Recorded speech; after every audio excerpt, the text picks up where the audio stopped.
Morning, sir. Dear students, at first I would like to congratulate everyone on the occasions of Deepavali and Dhanteras. Heartiest congratulations to all of you of these 5 festivals of Hindu. Today I am going to tell you some English spoken sentence which are used in our daily life. We use different types of words and sentence in our language, but we don't know how to speak these words in English. It is our duty to collect different types of words and different types of sentence so that we will be able to speak English fluently. So we are going to learn 10 to 15 English spoken sentence. It will be help us to speak English fluently with our friends, with our teachers, with anyone. आज की class में हम लोग आज कुछ ऐसे spoken sentence को सीखने जा रहे हैं जो कि हमारे बोलचाल की भाषा में अक्सर यूज होता है। हम लोग हिंदी शब्द और वाक्य का प्रयोग करते हैं और इंग्लिश नहीं जानने के कारण हम लोग सेंटेंस को उसको ट्रांसलेट नहीं कर पाते हैं या अंग्रेजी नहीं बोल पाते हैं। इसलिए आज हमें जरूरत है कुछ स्पोकन सेंटेंस को कलेक्ट करने की, ताकि समय और परिस्थिति के अनुकूल हम लोग भी इंग्लिश सेंटेंस को यूज कर सके, ताकि अंग्रेजी बोलने के दरमियान हमारा मुंह बंद ना हो और हम लोग अंग्रेजी बोल सके। इसलिए प्रत्येक दिन ये हमें रूटीन बना लेना है कि 10-15 स्पोकन सेंटेंस को कलेक्ट करें, ताकि आपके पास वर्ड्स और सेंटेंस का कलेक्शन हो जाएगा तो आप आसानी से अंग्रेजी बोल सकते हैं। इसलिए without any let us start our class. तो I am going to tell you some English spoken sentence. मैं 10 से 15 इंग्लिश स्पोकन सेंटेंस डालने जा रहा हूँ। आप लोग इस स्पोकन सेंटेंस को बारीकी से देखिए और फिर उस सेंटेंस को अपने बोलचाल में यूज कीजिए।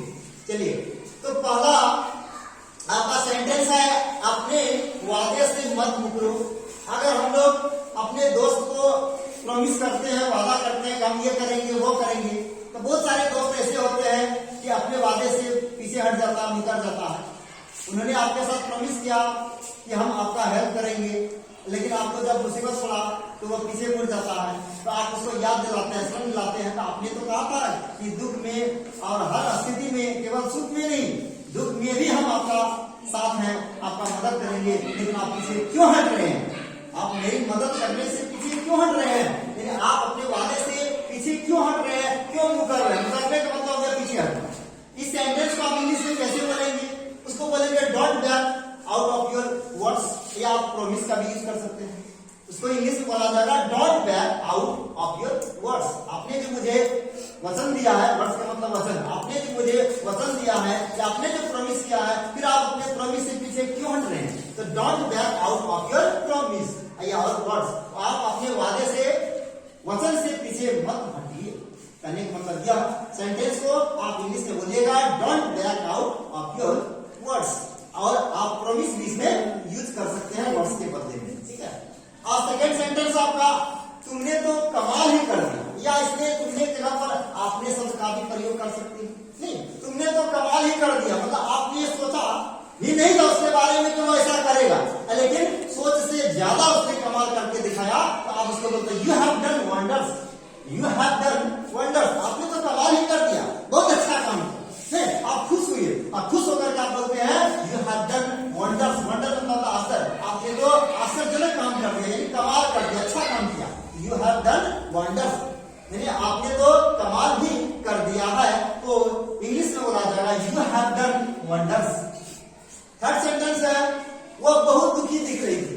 किसी लड़की के बारे में या किसी महिला की ओर इशारा करते हुए हम कहते हैं वह बहुत दुखी दिख रही थी। उसके चेहरे से, उसके फेस देखने से पता चलता है कि वह बहुत निराश थी, वह बहुत उदास थी, कि वह बहुत दुखी दिख रही थी। तो सी वॉज लुकिंग वेरी सैड, या इसको हम बोलते हैं कि आप बहुत दुखी दिख रहे हैं, you are looking very sad. मैं बहुत दुखी दिख रहा हूँ, I am looking very sad. आप जिसके साथ आप यूज करना चाहिए, जिस सब्जेक्ट के साथ, या हम सब्जेक्ट बदल देंगे और हेल्पिंग वर्ब बदल देंगे। ठीक है। आप बहुत उदास दिख रहे हैं, you are looking very sad. मैं बहुत खुश दिख रहा हूँ, I am looking very happy.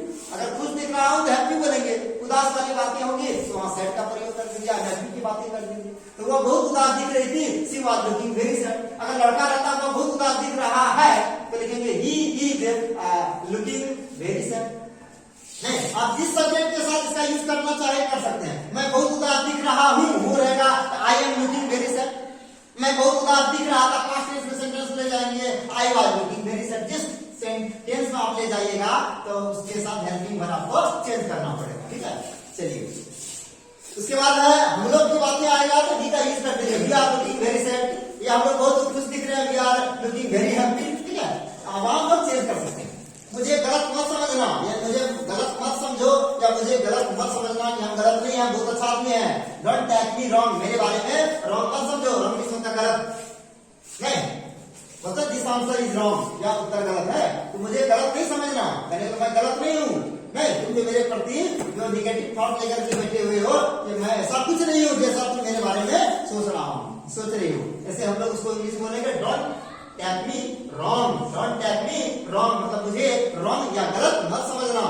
नहीं, चलिए आप किसी को बोलते हैं कि हुक्म मत चलाओ, आप दोस्त को बोलते हैं, या और किसी को बोलते हैं ज्यादा आप हुक्म मत चलाइए, बहुत फरमाइश हो गया, ज्यादा आप फरमाइश मत कीजिए। नहीं, यानी ज्यादा हम ऑर्डर आता है ये करो, तुरंत कहेगा वो करो, तुरंत कहेगा वो करो, आप गुस्सा में आ जाते हैं, आप बोलते हैं ज्यादा काम बनते हैं, तो इतना हुक्म मत चलाइए, इतना हम पर ऑर्डर मत झाड़िए, या हुक्म मत चलाओ या हुक्म मत झाड़ो।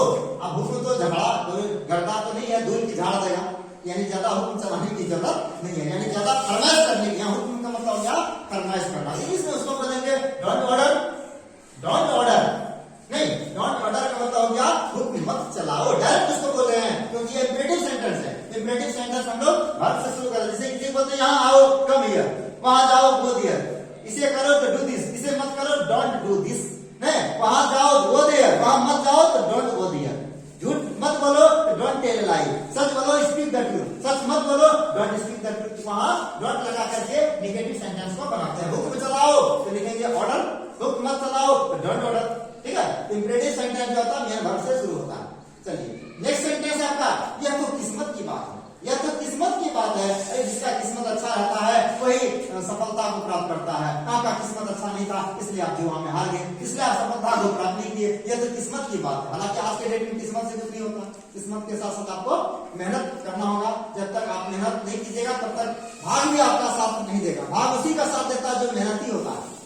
तो चलिए यह तो किस्मत की बात है, इसको इंग्लिश बोलेंगे it's matter of luck, it's matter of luck, या फॉर्चुनेट भी बोलते हैं हम लोग। इट्स मैटर ऑफ लक मतलब यह तो भाग्य की बात है, किस्मत का मतलब होता है भाग्य, यह तो किस्मत की बात है। इट्स मैटर ऑफ लक, इसको बोलेंगे इट्स मैटर ऑफ लक, यह तो किस्मत की बात है। चलिए निराश मत हो, कोई काम करते करते उसको सफलता नहीं मिलता है, 2 बार 3 बार ट्राई करते गया लेकिन सफलता नहीं मिलता है, वह निराश हो जाता है, वह प्रयास करना बंद कर देता है। तो हम लोग उसको बोलते हैं कि निराश मत हो, डोंट बी डिसअपॉइंटेड। इसको बोलेंगे डोंट बी डिसअपॉइंटेड। डिसअपॉइंटेड मतलब होता है निराश होना या उदास होना, उसको हम बोलेंगे डोंट बी डिसअपॉइंटेड। डिसअपॉइंटेड का मतलब होता है निराश होना। चलिए इसके बाद अगला सेंटेंस है अपनी आंख को ऊपर मत उठाइए, यानी कोई गुस्सा में या और किसी कारण अपनी आंख को ऊपर करके रखता है तो उसको बोलते हैं डोंट रेज। रेज में होता है उठाना, रेज मतलब होता है उठाना, यानी क्या उठाना, तो हाथ से नहीं उठा रहे हैं। तो डोंट रेज योर आईज, आप अपने आईज को, आंखों को ऊपर मत उठाइए। नहीं, आप अपने आंखों को ऊपर मत उठाइए, इंग्लिश में बोलेंगे don't raise your eyes, don't raise your eyes. जब किसी को बोलेंगे अपनी आंखों को उठाइए, यहां से बात को शुरू करेंगे raise your eyes. Raise your eyes मतलब अपनी आंखों को ऊपर उठाइए, कहेंगे अपनी आंखों को ऊपर मत उठाइए, don't raise your eyes. Don't raise your eyes का मतलब क्या, अपनी आंखों को ऊपर मत उठाइए। नेक्स्ट सेंटेंस, उसने मेरा नाको में दम कर रखा। नाको दम करना एक मुहावरा हो गया, रेज इसको कहते हैं। तो इसका अर्थ होता है परेशान करना, मतलब उसने, कोई लड़का है या कोई पर्सन है, मेरा नाकों में दम कर रखा। नाको दम कर रखा मतलब क्या, परेशान करके रखा, हम परेशान हो गए उससे, हम उससे काफी परेशान हो गए, यानी वो हमेशा हमको परेशानी में डाल देता है, यानी तंग करता है, एक प्रकार का टीज करता है। उसको बोलेंगे he has got on my nerve, he has got on my nerve मतलब उसने मेरा नाकों में दम कर रखा है, अर्थात परेशान कर रखा है, उससे हम काफी परेशान हैं, हम उससे दूर भाग रहे हैं, फिर भी वो मेरे पास आ रहा है मुझे तंग कर रहा, परेशान कर रहा है, इसलिए हम लोग बोलते हैं he had got on my nerve, अर्थात उसने मेरा नाकों में दम कर रखा है, अर्थात परेशान कर रखा है। चलिए आप फिर कहेंगे इसने तो काम करना बंद कर दिया, अब इसका प्रयोग आप मोबाइल के साथ कर सकते हैं या किसी मशीनरी आइटम के साथ कर सकते हैं कि पहले ये बहुत अच्छा काम करता था, बहुत बढ़िया से चलता था मोबाइल, अब यह मोबाइल है काम करना बंद कर दिया। जब किसी को कॉल लगाते हैं या जब किसी का कॉल आता है तो वह स्विच ऑफ हो जाता है या ये हो जाता है, यानी इसमें काम करना बंद कर दिया। करने के बाद इसने तो काम करना बंद कर दिया, पहले अच्छा काम करता था अब काम करना बंद कर दिया। इसको इंग्लिश में it has stop, it has stop function, function मतलब होता काम।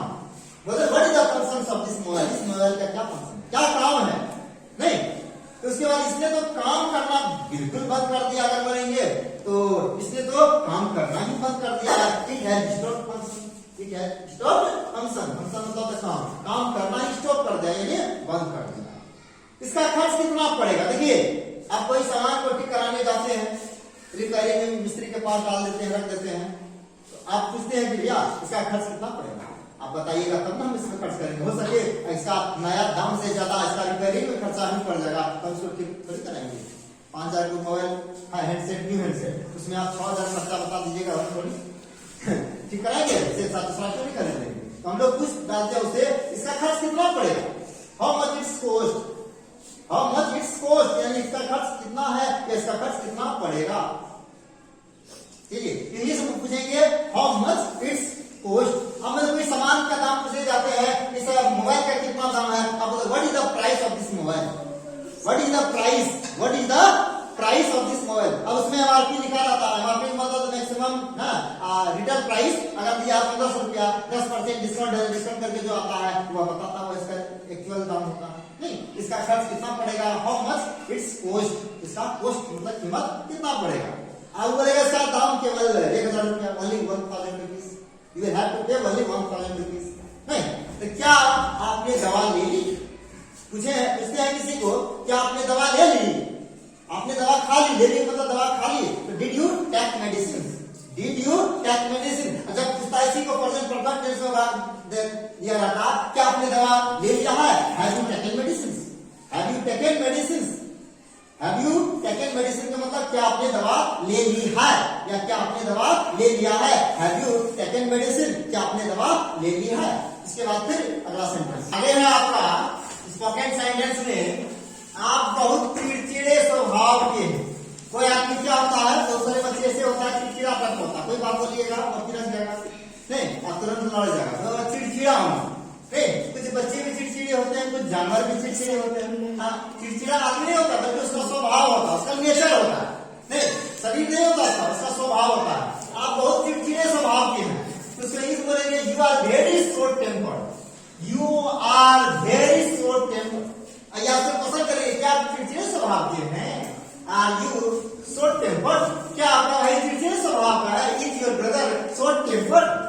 नहीं आप जिसके साथ क्या मैं चिड़चिड़ा हूँ, शॉर्ट टेम्पर्ड, जिसके साथ आप लागू कीजिएगा कीजिएगा जोड़ दीजिएगा, आप बहुत चिड़चिड़े स्वभाव के हैं, you are very short tempered. तो मेरे मोबाइल को छूने की हिम्मत कैसे हुई, वो आपके मोबाइल को बिना परमिशन का छूना, आप घुसा गए, हो सके कुछ ऐसी चीजें होंगी वो मोबाइल आपका छू लिया, आप गुस्सा में आ गए, आप उससे पूछिएगा आपकी हिम्मत कैसे हुई, how dare you, how dare मतलब हिम्मत, आप उसको कहेगा हाउ डेयर यू, आपकी हिम्मत कैसे हुई टू टेक माय मोबाइल, मेरे मोबाइल को ले ली। या छूने की बात आ जाएगा तो आप उसको टच लिख दीजिए, यहाँ लेना तो दूर की बात है, छूने की हिम्मत कैसे हुई तो टच का प्रयोग कर दीजिए, how dare you to take my mobile, आपको मेरे मोबाइल को टच यानी छूने की हिम्मत कैसे हुई। अगर लेने की हिम्मत है तो टेक माय मोबाइल, छूने की बात आएगा, स्पर्श करने की बात आएगा तो टच माय मोबाइल। तो अगर किसी से कुछ कहेंगे तुम्हारी हिम्मत कैसे हुई तो हाउ डेयर यू, बस इतने तक छोड़ देंगे, इंट्रोगेशन स्टार्ट है। अब बोलेंगे तुम्हें मेरे मोबाइल को छूने की हिम्मत कैसे हुई, how dare you to touch my mobile, तुम्हें यहाँ आने की हिम्मत कैसे हुई, how dare you to come here, वहां सेंटेंस को चेक कर देंगे। तुम्हें झूठ बोलने की हिम्मत कैसे हुई तो how dare you to tell a lie, यानी जो सेंटेंस रहेगा सेंटेंस को हम चेंज कर देंगे। नहीं तुम्हें मेरे क्या कहते हैं घड़ी चुराने की हिम्मत कैसे हुई, how dare you to steal my watch या क्लॉक आप यूज कर देंगे, जिसके साथ आप यूज करना चाहते हैं कर सकते बूंदी हो रही है, मतलब बारिश हो रही है, लेकिन भारी वर्षा नहीं, बूंदाबूंदी, जिसको आप ड्रिजलिंग बोलते हैं। बूंदाबूंदी हो रही है, इट इज ड्रिजलिंग। बूंदाबूंदी हो रही है, इट इज ड्रिजलिंग। बूंदाबूंदी हो रही थी, इट वाज ड्रिजलिंग। बूंदाबूंदी होगी, इट विल ड्रिजल। यहाँ हम लोग चेक कर, ड्रिजल जो है बूंदाबूंदी होना एक वर्ब है, इसका चौथा रूप का प्रयोग किए क्योंकि यह बात आपका प्रेजेंट कंटीन्यूअस टेंस में है। पास्ट कंटीन्यूअस में रहेगा तो इट वाज ड्रिजलिंग का प्रयोग कर सकते हैं, इट वाज ड्रिजलिंग। आपकी नाक बह रही है, नाक बहने का मतलब हो गया नाक से जो गंदगी निकलता है वो निकलना।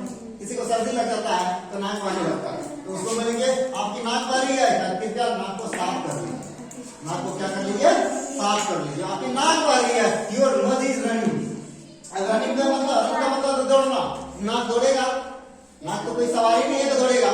यहाँ नाक दौड़ने का मतलब हो गया नाक बहना, नाक से जो लिक्विड टाइप का होता है वह लिक्विड मटेरियल बाहर निकलता है, उसको कहेंगे रनिंग। तो योर नोज इज रनिंग, यानी आपकी नाक बह रही है। इसका मतलब आप समझ गए होंगे नाक बहने का मतलब क्या है। कुत्ते को मत छेड़ो, कुत्ते को मत छेड़ो, अन्यथा यह तुम्हें काट लेगा। यह मतलब वही कुत्ता, कौन काटेगा, वही कुत्ता। चलिए, कुत्ते को मत छेड़ो, पहले यहाँ तक हम लोग जान लेते हैं। Don't tease the dog. अगर बोलिए कुत्ते को मत छेड़ो तो डोंट टीज द डॉग।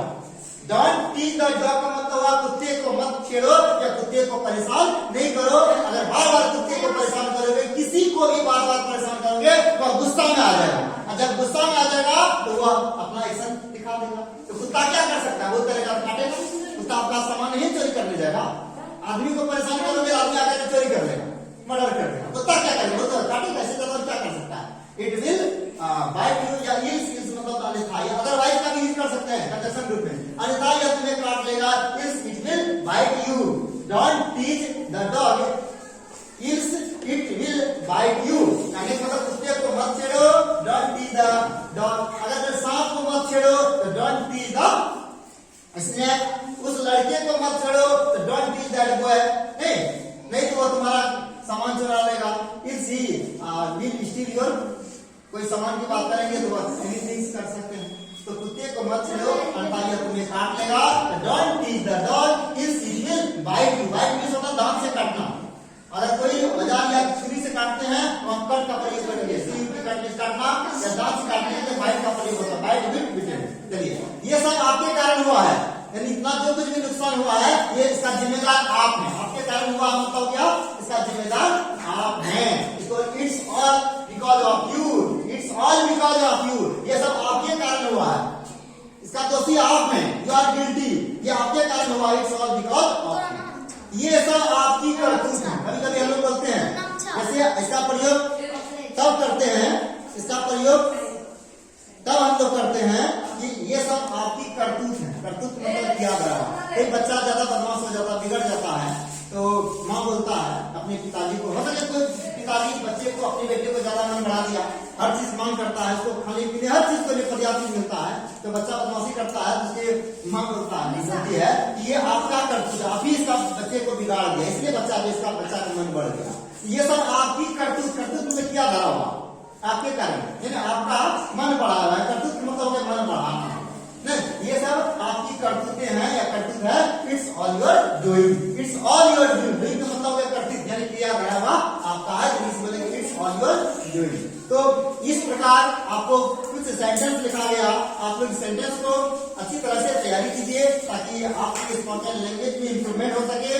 कल आप लोगों, आप कल जो है दीपावली है, आज धनतेरस है, तो आप सबों को कल यानी 4 तारीख को जो है आपका 4 तारीख को जो आपका दीपावली है, आज जो आपका धनतेरस है, तो आप फिर जो है धनतेरस और दीपावली के बाद ही आप लोगों की क्लास भी शुरू हो पाएगी। नहीं, आज लाके छठ तक आप लोगों की छुट्टी है, तब तक lots of congratulations to all of you of Deepawali, Dhanteras and Chhath. नहीं, आप लोगों को दीपावली, धनतेरस और छठ की ढेर सारी कामनाएं। नहीं, तो इस प्रकार आज की क्लास में हम लोगों ने कुछ स्पोकन सेंटेंस को लिखा।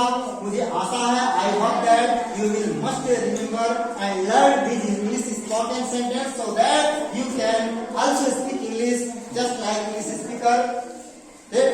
We will come back another day to bring such types of sentence. That's all for tomorrow.